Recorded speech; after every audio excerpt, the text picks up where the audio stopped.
네, 안녕하세요. 노랑연금연구소입니다. 자, 오늘은 산지연금 이야기를 해보고자 합니다.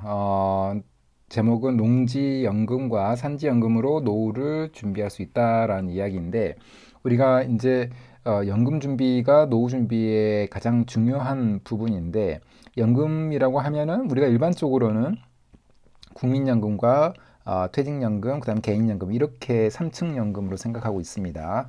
그런데 이제 이 3층 연금의 어떻게 보면 단점이라고 할 수 있는 거는 기존에 일정 금액을 부어와야 되는 거죠. 그렇지 않고 지금 아무것도 준비가 안 된 사람들 입장에서는 남아있는 연금이 거의 없을 수도 있습니다. 그래서 저는 이제 그런 연금들도 운용을 잘 해야 한다라고 말씀드리고 있는데 그 이외에 지금부터라도 준비할 수 있다면 우리가 연금을 꼭 갖춰야 되는 게 갖출 수 있다면 준비를 해야 된다고 생각하고 있습니다. 자, 그게 대표적인 게 농지연금이죠. 그래서 농지연금은 항상 강조를 해도 지나치지가 않습니다. 그런데 이제 많은 분들이 이제 산지연금에 대해서 관심을 많이 갖습니다. 제가 봤을 때는 산지연금은 잘만 되면 대박인데 잘 안 되면 굉장히 큰 단점이 있는 그런 제도입니다. 그래서 아직까지는 그런 단점들이 해결이 돼가고 있지 않아 보이는데 그래도 계속해서 모니터링은 해볼 필요는 있을 것 같습니다. 자, 오늘은 이 이야기에 대해서 한번 해보고자 합니다. 그 산지연금과 농지연금과 관련된 그 기사를 하나 보고 저의 이야기를 한번 해보고자 합니다. 자, 이거는 농촌 여성신문에 나왔던 기사인데 지금 보면은 농지연금은 농지를 담보로 매월 생활 자금을 지급받는 거고, 산지연금은 산리 매매 대금을 10년간에 매월 지급받는 그런 제도입니다. 그래서 여기서 이미 농지연금과 산지연금의 차이가 있는 거죠. 농지연금은 거의 100세를 기준으로 해서 60세부터 시작할 수 있다라는 그 시작 나이가 있고, 그 다음에 100세까지를 받을 수 있다라고 보고 그 담보 가치가 있는 농지를 담보로 대출을 받는 형태입니다. 물론 이제 기간형 같은 경우에 5년, 10년, 15년, 20년까지 있긴 하지만 그런데 이제 산지연금은 딱 정해져 있습니다. 10년간 매월 지급받는 거고 시작할 수 있는 나이 제한이 따로 있지는 않습니다. 그래서 임야의 소유자라면 산지연금을 노후자산으로 활용할 수 있다라는 거고, 산지연금은 개인 소유의 살림 중 법률에 따라 행위가 제한된 공익임지입니다. 공익적인 임지를 산림청이 매입하고 그 매매 대금을 10년간 매월 일정 금액으로 분할 지급함으로써 산림을 매도한 산주의 안정적인 생활자금을 보장하는 제도로 2022년부터 시행이 됐습니다. 자, 그런데 이제 산지연금에 대해서 조금 보면은 아까 제가 말씀드린 10년간 월 단위로 나눠서 받는다는 거였고, 그 다음에 장기간에 걸쳐서 매매 대금과 이자액도 포함이 됩니다. 이자, 그 다음에 지가 상승분까지도 포함이 돼서 받을 수가 있기 때문에 대기만 하면은 굉장히 큰 액수의 연금을 받을 수가 있게 되는 겁니다. 그런데 이제 이 부분이 좀 저는 개인적으로 봤을 때 큰 단점이라고 생각되는데 이 매수 대상 살림의 조건입니다.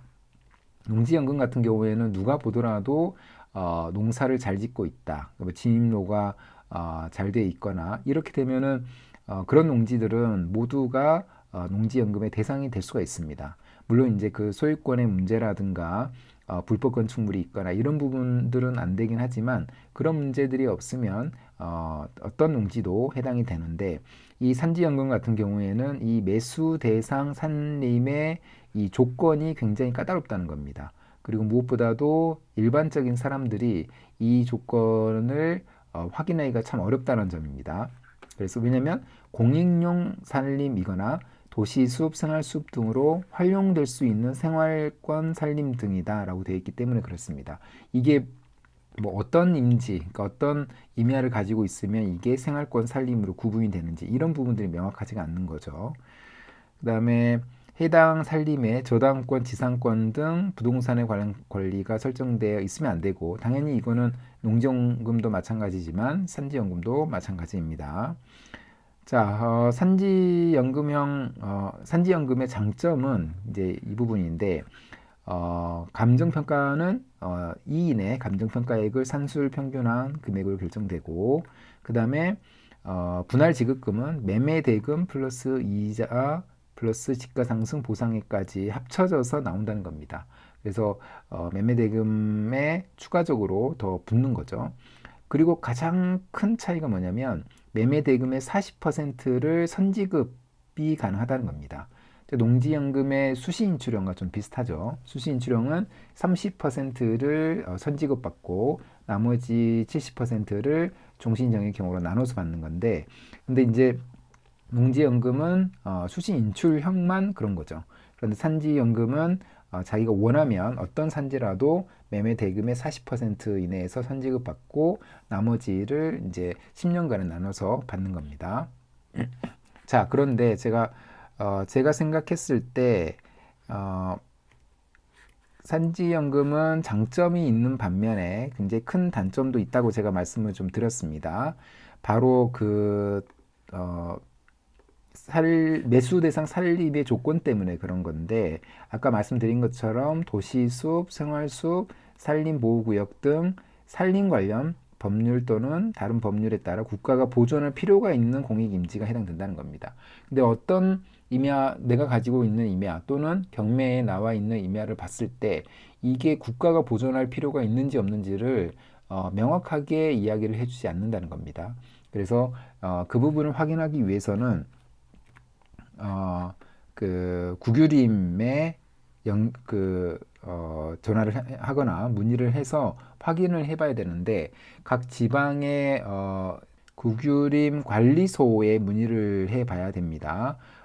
그래서 지금 산지가 소재한 지역의 국유림 관리소에 문의해서 상담받는 것이 가장 확실한데, 그래도 이곳에 물어봐도 사실은 정확하게 알려주지 않는다는 거죠. 왜냐하면 심사를 거쳐봐야 되기 때문에 서류상으로만 봤을 때는 정확하지가 않을 수가 있습니다. 근데 농지연금은 이 부분이 다릅니다. 농지연금은 사실 농어촌공사에서 또 100% 확인은 해주지 않습니다. 그러나 농어촌공사가 아니더라도 자격 농지의 조건이 매우 구체적으로 나와 있기 때문에, 그리고 농사를 잘 짓고 있다면 그런 농지들은 모두 해당이 되기 때문에 산지연금과는 달리 신청자 본인이 이 농지가 농지연금에 해당이 되는지 안 되는지를 명확히 알 수 있다는 겁니다. 그 차이가 굉장히 크다는 겁니다.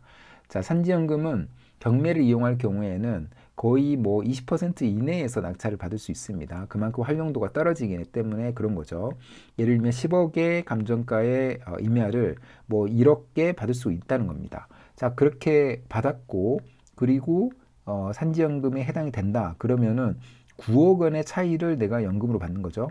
근데 9억을 10년에 나눠서 받는 거니까 1년에 9천만 원씩을 받게 될 수 있다는 겁니다. 그러면 한 달에 800만 원 이렇게 받을 수가 있는 거죠. 자, 그런 엄청난 장점은 있는데, 이런 장점을 극복하지 못하는 아까 제가 말씀드렸던 이 단점, 어떤 임야가 산지연금에 해당이 되는지 이 부분이 명확하지 않는 굉장히 큰 단점이 있습니다. 그래서 이 부분은 명확히 우리가 알고 있어야 되고, 섣불리 산지연금을 신청을 하기는 준비를 하기는 좀 어려운 단계다라고 말씀드릴 수 있고, 이미 내가 산지를 가지고 있다, 임야를 가지고 있다, 그러면은 그분들은 무조건 산지연금에 해당이 되는지 한번 확인을 해볼 필요는 있을 것 같다는 생각이 듭니다. 그러나 저희들처럼 경매를 이용해서 임야를 싸게 낙찰받아가지고 준비하는 사람들에게는 아직은 좀 모호한 부분이 많이 있기 때문에 아직은 좀 이르다, 이런 말씀을 드릴 수 있을 것 같습니다.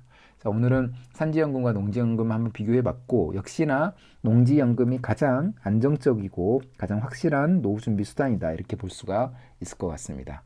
자, 그럼 오늘 영상은 이것으로 마무리하겠습니다. 감사합니다.